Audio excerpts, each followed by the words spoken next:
Hello friends, ഞങ്ങൾ മണ്ണാർക്കാട്ടേക്ക് വന്നതാട്ടോ. കിങ്ങിണിയുടെ പിറന്നാളാണ് വരുന്നത്. അപ്പോൾ ചെറിയൊരു ഷോപ്പിംഗ് നടത്താലോ എന്ന് കരുതി വന്നതാണ്. ഒന്നല്ല, ഒന്ന് രണ്ട് ഐറ്റംസൊക്കെ മേടിക്കണം. പിന്നെ അതേപോലെ അവൾക്ക് മെയിനായിട്ട് ഉടുപ്പൊക്കെ മേടിക്കണമായിരുന്നു. ഞങ്ങൾ നേരെ മുല്ലാസിക്കാട്ടോ വന്നത്. ഉടുപ്പുകൾ മേടിക്കുമ്പോൾ എപ്പോഴും ഞാൻ മുല്ലാസിക്കാട്ടോ വരാറുള്ളത്. അപ്പോൾ നെറ്റിൻ്റെ ഉടുപ്പുകളാണ് അധികം ഉള്ളത്. അപ്പോൾ ഞാൻ അങ്ങനത്തെ ഐറ്റംസ് ഒന്നും നോക്കിയില്ല. ഇതാ ഈ ഉടുപ്പാട്ട് എടുത്തത്.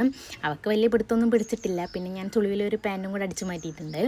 പിന്നെ കിങ്ങിണിക്ക് അവളുടെ കയ്യിലിരിപ്പ് കാരണം അവിടെ നിന്നൊരു ചേട്ടൻ വേഗം ഒരു ബലൂൺ എടുത്ത് കൈ കൊടുത്തിട്ടുണ്ടായിരുന്നു.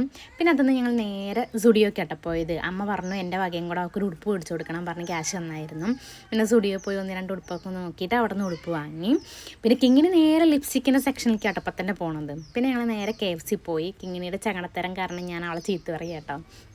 ഞങ്ങളിങ്ങനെ സ്പാനിഷ് റോൾ ഷവർമ അങ്ങനെ എന്തോ പറഞ്ഞ ഷവർമ ഉണ്ടായിരുന്നു. വിഷ്ണുവിന് വേറെ എന്തോ പേരുള്ളത് ഓർഡർ ചെയ്ത്. പക്ഷെ കഴിച്ച് നോക്കുമ്പോൾ രണ്ടിനും ഒരേ ടേസ്റ്റ് ആയിരുന്നു കേട്ടോ. അതൊക്കെ കഴിച്ചു. പിന്നെ കുറച്ച് സാധനങ്ങളൊക്കെ മേടിക്കണമായിരുന്നു. അപ്പോൾ ഞങ്ങൾ മണ്ണാർക്കാട് സൂപ്പർ മാർക്കറ്റിലേക്ക് പോയി. അവിടുന്ന് കുറച്ച് സാധനങ്ങളൊക്കെ മേടിച്ചു. അതിൻ്റെ മുമ്പേ കിങ്ങിണി ഈ ട്രോളില്ലേ, അതിൽ കയറി ഇരിക്കാനാണ് അവൾ മെയിനായിട്ട് വരുന്നത്. പിന്നെ ഞാൻ വലിച്ചിടുന്നതിനേക്കാൾ കൂടുതൽ അവൾ കയറി അതിൽ വലിച്ചിട്ടിട്ടുണ്ടായിരിക്കും കേട്ടോ.